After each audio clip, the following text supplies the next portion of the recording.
Hey folks, what's going on? This is Tony Hannity's with LazyTech TV, and this is the King B2 microphone from Neat Microphones. And we've already reviewed the Skyline conferencing mic, and I've thought, hey, what better to talk about these microphones than actually talk to the gentleman behind all of this. So you're about to watch an interview with the co-founder and the head of Neat Microphones, Mr. Skipper Wise and David Angris. But gentlemen, thank you so much for being here and being able to do this interview with me. It's an honor for me. I did want to talk with Skipper and David a little bit more, obviously, about Neat. But before we dive into that, I wanted to go into a little bit of history of you guys. Skipper, aside from being one of the co-founders of Blue Microphones, you're a musician. You've done jazz. You have your own single out.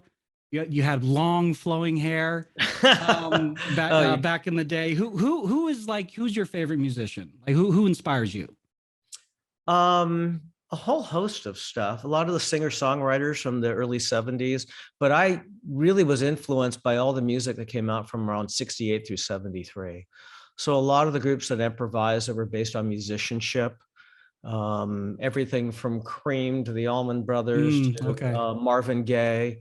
I played bass for a long time doing jazz, but in my generation, you really needed to know how to play guitar and piano as well if you're going to songwrite. So obviously the great songwriters from that time, from Paul Simon to Lennon and McCartney to Holland and Dozier. And in fact, when I was on JVC through 1994 through 1998, which was during the beginning of Blue, I was working with Les Pierce, who is related to Brian Holland. So we used to see all these incredible songwriters come into our studio, and all that everybody talked about was conceptually having a song. How do we get it recorded so that what we've written has an image and a representation of what we're trying to do emotionally to the people who would listen to our records, which is not unlike microphones, is it? Because microphones are how you capture this stuff. It's the first step in creating something you can share with others.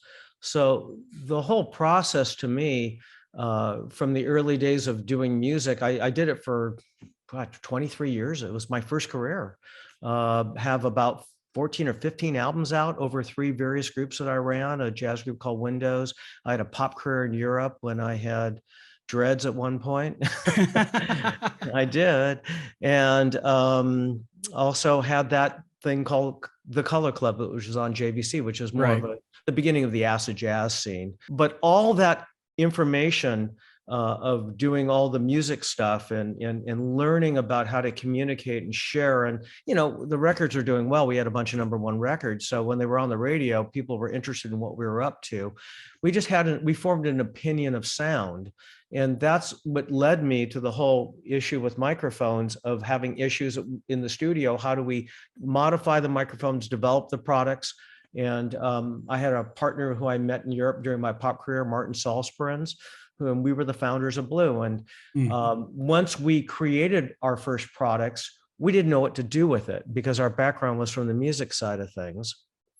And that's where I ran into David, who was an executive over at Guitar Center, who said, I think there's a place for this in the industry. And he'll talk a little bit about that because his background was also running AKG. Right. And if you knew much about the mics in the recording studio days back then, you really had the Ford and the Chevy were Neumann and AKG. They were the high-end products everybody, aspired to own. And then there's also Adam, right? Yep. And then David went over to Adam to, it was all about transducers, and he'll tell you all about that stuff. But the whole thing about the music career led us to understanding how to communicate. And then as we started to develop mics, and I was getting older and had spent enough time in the music side of things, I got really fascinated with the whole process of having an idea, just like a song, and turning it into a product. And we found that we were really reaching a lot of people, which was really fulfilling for us. And it's the same process. It's just a creative process. There's a responsibility to it, You know, you learn in the music industry, it's one thing to record a good song, it's another thing to have it succeed. And there's a responsibility that David helped bring to us at Blue. It's sort of, I call it being responsible for the dream. Yeah. Because, you know, you guys have it, you have a vision, you turn it into something tangible and you want to share it, but you also want to see it do well. It's like raising children. Sure. You know, Yeah. it's one thing to have a kid, it's another thing to raise it. Yeah, I know. I got 3. Yeah, there you I do too, So, you know. yeah. That's a juggle. Yeah. So David always was, as he always calls himself, the fifth Beatle. So this core group that became Blue. In fact, Ken Niles, who used to do my album cover, is the guy that designed the Blue logo. He's part of our group. Martins, who used to come out and hang out. He's a big jazz nut, so he used to love hanging out at my recording studio while we were recording all these records, and other artists were coming in to record their records. He's part of that group. Clay Harrison, who is our operations manager and production manager. We pulled him out of recording school, 17 years ago, and taught him the ropes.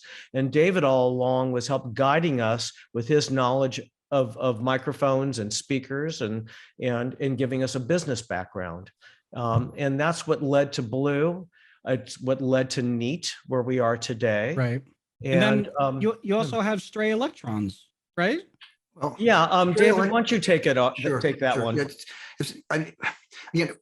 You mentioned Adam a minute ago. I'm a self-professed transducer geek, right? The thing that changes forms of energy from moving air into electrons and back from electrons into air, which are the speakers. I don't know why. I just really love them. I got into this stuff in the 60s in San Francisco. You may have heard there was a music scene there. And I was the technical guy. My good friends were all the musicians. I don't have musical talent, but I've kind of been in support of the music my whole career.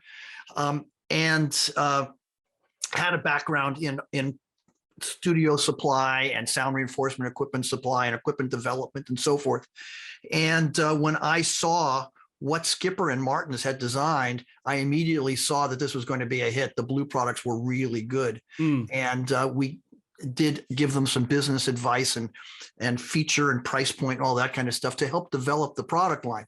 But fast forward, here we are at Neat. The team, under the auspices of Gibson, the guitar company, had first developed the Neat product range in the around 2013 to 2015. Okay. We had sold Blue. Yeah, we sold Blue and moved on. They're out of Blue at this point and had gone on to their next level, kind of doing the next thing again with improved microphones and different aesthetics and so forth at Gibson. Gibson, for completely unrelated reasons, had some financial problems and actually went so far as to declare bankruptcy. In parallel and separately from that, this whole team came together as Stray Electrons. Stray Electrons is a group of 5 of us who, again, have the background we've described, who are really into mics, and we formed a consulting company to design microphones for other people.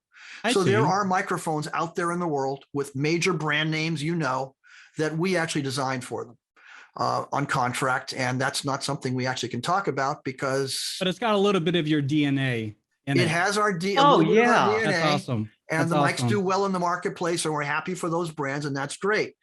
But because of that bankruptcy at Gibson, we had an opportunity to buy the Neat brand back from that bankruptcy fundamentally. So we took that under Stray Electrons. So Stray Electrons was simply the owner of Neat. Oh, okay. And we went back into the marketplace and reintroduced the product while at the same time we were designing our Generation 2. Now, a really nice thing happened to us just about a year ago. In fact, it's just past our 1-year anniversary. Yeah. Congratulations. We were doing really well in the marketplace. Turtle Beach heard about us, and we managed to put together a deal with Turtle Beach where they would own the Neat asset, and we, in effect, became employees of Turtle Beach. So that same team of 5 people has started a new division at Turtle Beach, the Neat division, and we've introduced a number of new microphones over the last year. There's more stuff coming in the future. I'm excited for that. We've got a really happy home here because you can do a lot of creative stuff with a group of 5 people. Oh, sure. But you have the operational and financial backing of such a solid company like Turtle Beach to help us with all the things that we needed to do.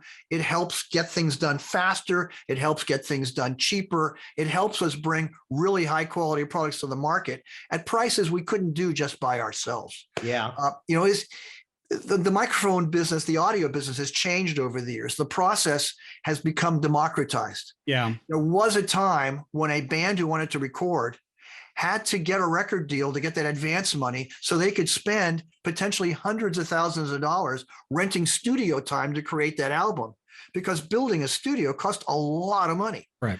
Well, that's not the case anymore. Anybody with a laptop and some software and a few peripherals for just a few $1,000s has the technical ability to record really high quality music. Right. But these people don't necessarily, the creative people don't necessarily have the budgets that used to be out there to buy $1,000 microphones.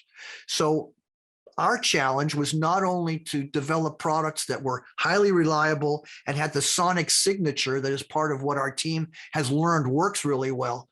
We also had to do it at a price point that people can afford on a day-to-day basis. So that microphone in front of you, the King B2, is not your traditional $150 microphone.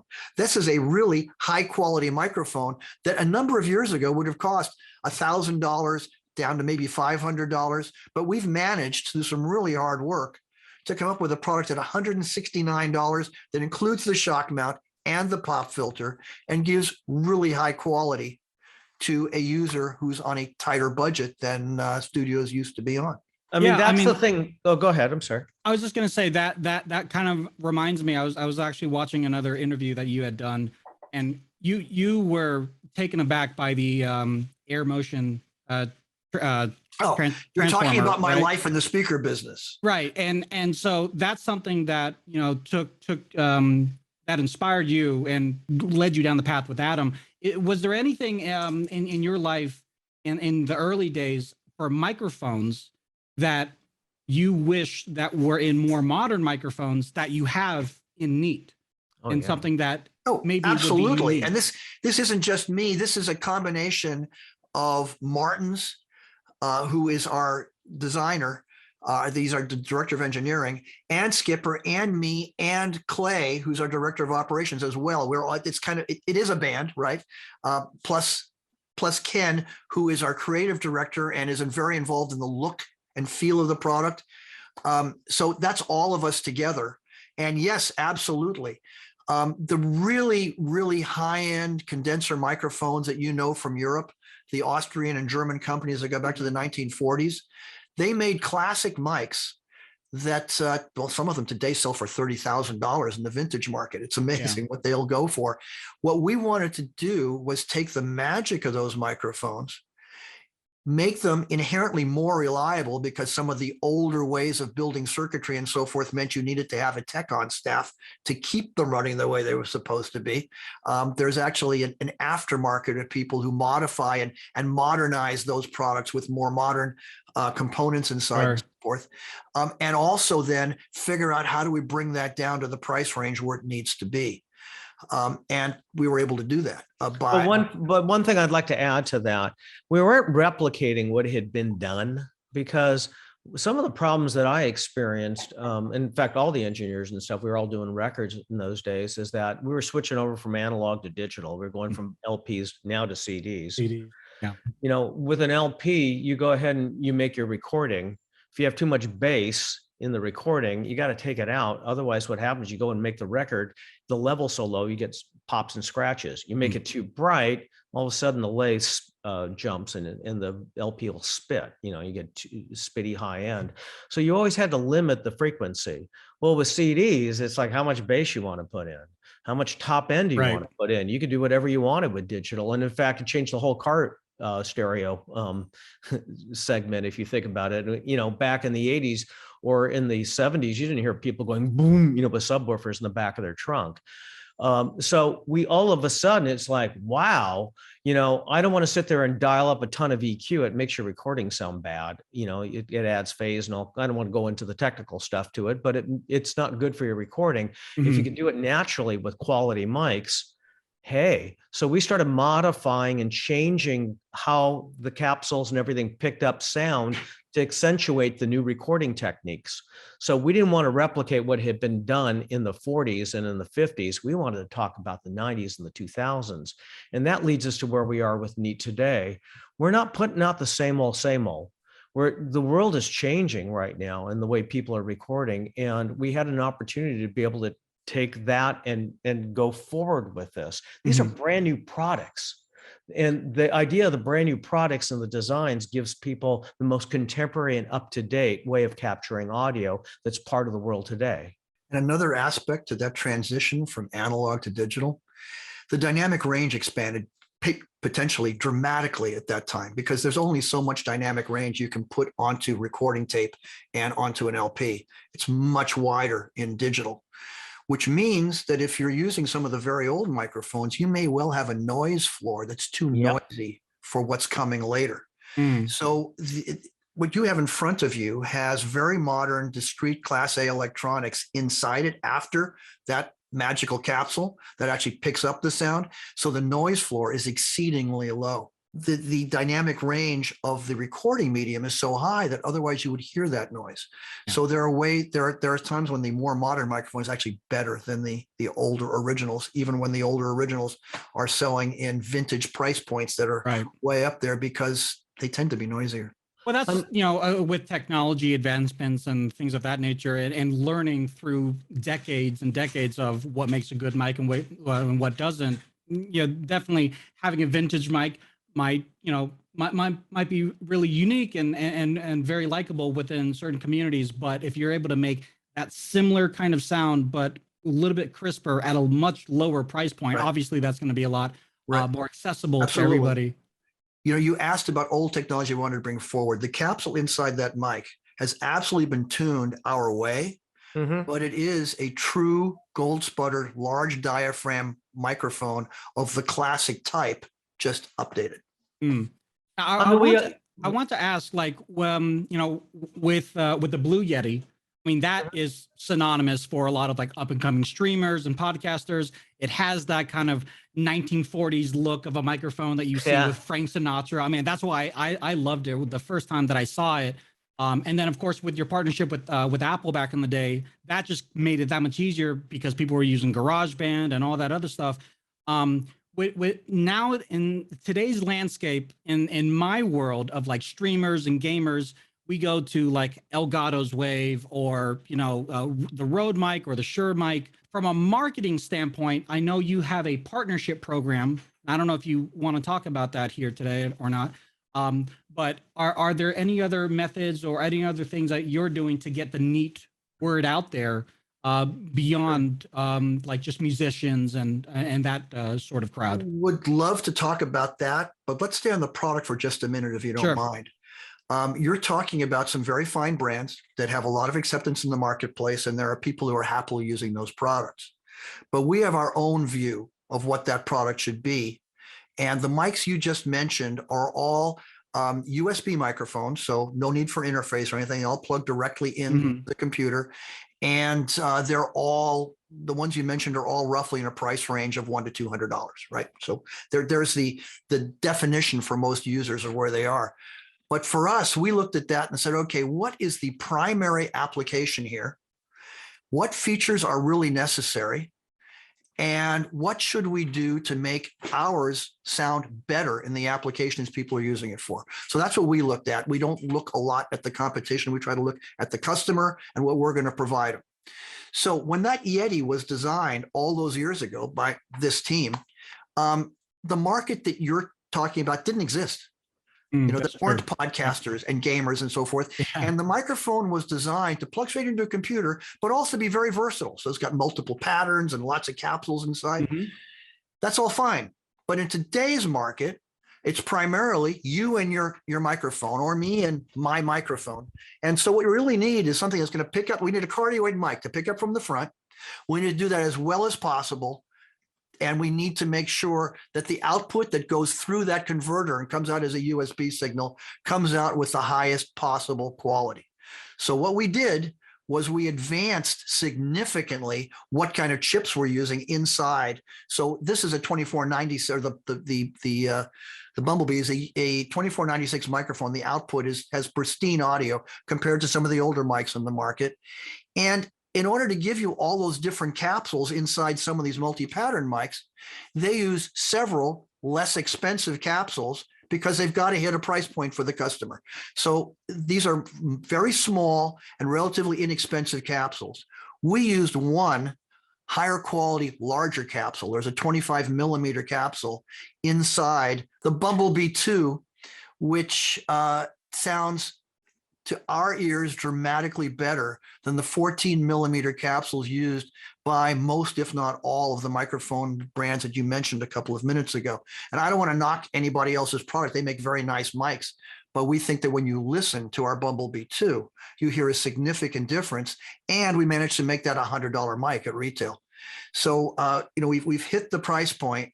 We have a design that we think is contemporary and fits in to today's visual aesthetic. And we have electronics that are the most modern and lowest noise and highest fidelity. And the capsule, that all important capsule, is the best in its class. It comes in a nice little desk stand, but its best application is to spin the stand off, flip it upside down, and do what you do, right? And so we have that mic out there, and you're asking about how are we going to market it? The best way to market it is to get someone to talk into it and listen back and go, wow, our microphones are their own best advocates, if you will. It comes down to, what does this thing sound like? And so the best way to do that, of course, we have to do all the usual digital marketing things, and we're doing all that, but this isn't a symposium on digital marketing. What we really need to do is get the microphones into the right people's hands so they will talk into them, or have their client talking to them if they're doing recording and so forth, sing into them. And then you begin to hear what happens. You hear the magic, and that's how you build the brand. Aside from the landscape, at least my experience with different mics, one thing that I have always found is that with USB mics, or obviously XLR mics, but specifically USB mics that are plug and play, it is nice, without a shadow of a doubt. It's nice that plug and play is an option, and your products for plug and play use cases is great. I used the Skyline the other day when I was on my Surface Laptop Studio because the built-in microphone just for whatever reason wasn't picking me up, but the Skyline worked. But I was wondering if you had any kind of plan to do like software interfaces where you can add an equalizer or compressor or a de-esser, or maybe not a de-esser, but like a noise gate or something like that. Is that something maybe down the pipeline, or is plug and play your main kind of drive? One of our just fundamental policies is not to talk about unreleased products. Okay. So I know you'd love me to tease out all kinds of stuff here, right? But I can't go there. Okay. Okay, no problem. But suffice it to say that we're always working on new and more advanced solutions for our customers. And as workflows change in the marketplace, we pay close attention and want to introduce products that do everything you need to do. But let me come back and talk to the Bumblebee 2 for just a second, because it's not quite the plug and play solution that the Skyline is. The Skyline is for someone who doesn't want to have to think about technology at all. They want to plug it in, put it on the desk. You can buy it in white, you can buy it in black. It fits in your decor. Great, talk, all done, right? That's a large segment of the marketplace, whether they're students and teachers, or whether they're business people having meetings, or whether they're people having calls like this. That's a significant market, but it's not the mic for you. The mic for you, if you want to use a USB mic, is the Bumblebee 2. And that's the one with that larger capsule I was talking about, and the really good USB circuitry. Now, you can plug it in and bam, it's on and it works, and it's set up out of the box to operate, but there's also a control on there, a single control that, depending on what mode you put it in, can do all kinds of different things. So it's got level out for the mic, level back for your headphones, a mix control, so you're monitoring the way you want to monitor right out of the microphone.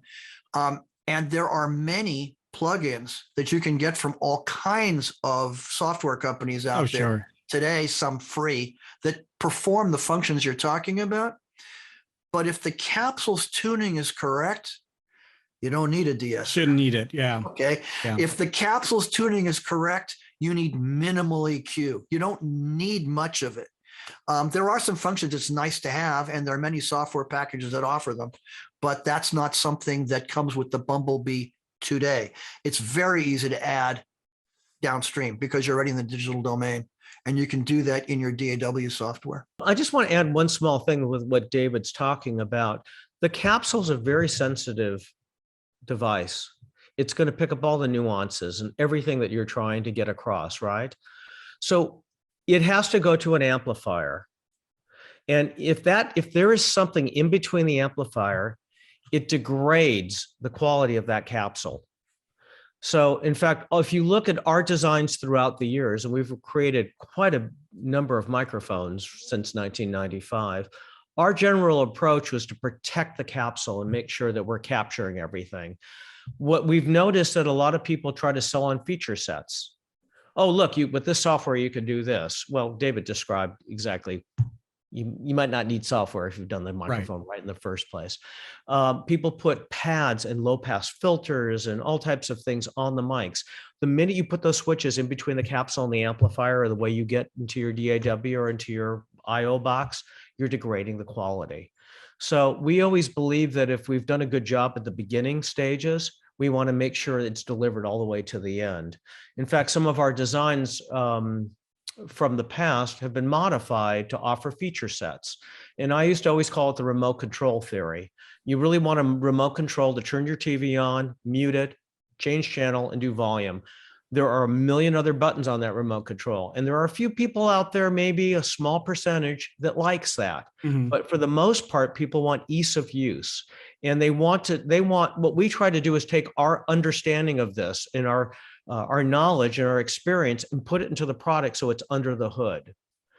And that's why it's important that we look at our older designs. Because something's successful and people replicate it, doesn't necessarily mean that they're taking the technology forward or answering people's concerns about problems that they're having, which is really what we're about. We're about solutions to make people's lives easier to capture sound. And if you look at what we're doing, and even though we can't talk about future products, our idea is to look at it as a big pie. And you have people in music here, you have people in podcasting here, you have people in gaming over here, you have people learning from home, you have people working from home. And how do we create products so that we're offering a solution to everybody within the world, within that circle? And that's not one mic. So you've tried the Skyline, you're using the King B2, and we hope you enjoy it. We should probably get you a Bumblebee as well, so you can see what we're doing in higher end USB microphones. USB mics, yeah. Yeah, I would definitely like to see that. Now, one question I was wondering was what came, because obviously the Neat brand came first because Gibson brands created that. Where did the Bumblebee come from? Actually, the Neat brand came from the team that joined Gibson. That branding was their idea. So okay, that all, and they designed all of that product. Isn't something the same group Gibson that designed Blue came over to Gibson, yeah. But recognize that on a business level, there were certain things that came from Gibson that they wanted in this brand, and Gibson still owns KRK. I'm sure you're familiar with KRK speakers, and you know what color their woofers are. They're yellow. All yellow. That started out way very back recognizable. In the day. Yeah. Well, way back in the day, their woofers, when a guy named Keith Clowett, or KRK, owned the company, he started it, he was using Kevlar in his woofer cones. Most of the modern, particularly the less expensive ones, don't use Kevlar, but they kept the natural yellow color of the Kevlar because it's very distinctive. So since their speakers were yellow and black, Gibson wanted their microphones to be yellow and black. They thought there was something magical about that. So now, what do you do with yellow and black? How do you come up with a theme, a brand theme, a story? That's where the B thing came from. They're yellow and black. Okay. So that's where all of that came from. And if you look back in history, most microphone companies have been primarily engineering focused, and the products weren't named. They had model numbers on them. Right. Okay. And as part of the personality, even from back in the days of Blue, Skipper always felt that names were more distinctive. It helps give a real personality to the product. So, the first microphone that we actually distributed through Guitar Center together was called the Blueberry. So it's always about names. And it was blue. Yeah. So that's where the naming convention of B-type things came at Neat. And because those microphones, particularly the King Bee that you're using now, that you're using the second version of it, it became kind of a cult favorite. The King Bee was something that people discovered as, wow, I can get this for that price. Right. And it became a thing. So we didn't want to abandon that thing. We wanted to take it forward. So that's why it's called the King Bee 2. And if you look at that pop filter on the front of it, you'll see it's honeycomb shaped. And I noticed that as well. It's called the Beekeeper. Took it out of the packaging. Yeah. So we kept that theme going. It's kind of fun. So there's the history of that one. It's just part of this is that, look, you get up in the morning, you put on clothes to look a certain way. That's your image. That's what you do. We think of that the same thing as a brand. Oh, totally. Yeah. And it's not, a microphone doesn't have to be an ice cream cone. It doesn't have to be a round tube. It could have an image, and hopefully it captures an emotion and a sense of personality that you feel akin to. Yeah. Well, one thing, before we did this interview, I was on another meeting and I was getting this mic set up, and they saw it in the background. They're like, and they all asked, "What microphone is that?" That's a new mic. Because I normally have a gold mic. And they said, "That's a new mic." And I let them know it's from Neat. It's the King Bee 2. I'm testing it out. They said, "That looks awesome." Just they hadn't even heard it. I wasn't even using it at the time because I was using my other computer for the conference call. But they just said that looks awesome. And just for that, just from a visual branding, I get that part of it. Like I understand that knee-jerk reaction, especially for someone who does stream and podcast. Having a mic that is aesthetically pleasing and different, and not just like you said, an ice cream cone or something, or a Me Too product. Right. Yeah. This stands out. There's no question. Someone else, when I go live tomorrow on Twitch, someone else is going to say, "What is that? Where can I get it?" And I'll send them to the website. But I will say real quick, just to answer your question from earlier, Tony, is that I specifically hung my King Bee here in the front. I know I have it blurred out right now, but like everybody, both internally at Turtle Beach, who doesn't have like the King Bee yet at their own desk, like everybody, and then externally, anybody I do like calls with, like, damn, what's that mic right there? I'm like, oh, that's our new big boy right there. And then it's always like a quick, like 2 to 3 minute conversation, even with people that like don't know about microphones. Sure. They want to know what this is and like why it's here. Yeah. So it definitely works as that conversation. It is a definite like visual stimulant, of an upgrade, because it is so different. Now I know you gentlemen you can't talk about future projects or anything like that. But David, I kind of want to go back to you. Being that you're from San Francisco, I'm also from San Francisco. Oh, really? Did you ever perform at the Fillmore or any of again, I didn't perform. Not perform, but like work in the background of like doing those shows? At the Fillmore and at the Avalon Ballroom, which is where I went most of the time, I was out there listening to music. But all of my friends who were musicians were playing all over town and other places. And so I can't tell you how many times I've loaded speaker cabinets and consoles in and out of clubs and venues in San Francisco back in the day. Well, gentlemen, thank you so much for spending a few minutes with me today. It's great to hear just a little bit of a quick history of the passion that really drives Neat and the projects that you have coming in the future. I know here on this channel, this is going to be at least a staple for a while, just to kind of get used to it. But if anybody, and that's my dog, by the way. And your dog. But if anybody else, He sounds better too. He does, and he's my little guard dog. He's about this small, so he can't really do much. Well, yeah, but he sounds larger than life with that mic. Seriously. But where can people that are watching this or listening to this, where can they find more information about your brand and more information about your products? Neatmic.com, easiest place to go to find it. The products are available through all of the usual outlets, so we're pretty easy to find out there in terms of actually getting a hold of the product. But if you need more information, just go to neatmic.com. Tony, thank you so much for that amazing interview. You did so well.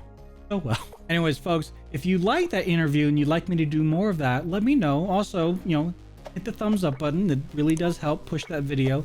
And if you want to see more product reviews and unboxings and whatnot, make sure you subscribe to this channel. Hit the bell so you see when we do upload. We don't go live on this channel anymore, but we're doing our go live gaming streams over on Twitch, and that's twitch.tv/LazyTechTony. If there's anything else, leave a comment in the below. Links, as always, can be found in the description down below. You can scan the QR code, do all those things. And of course, at the end of the day, be good to yourself and each other. Later.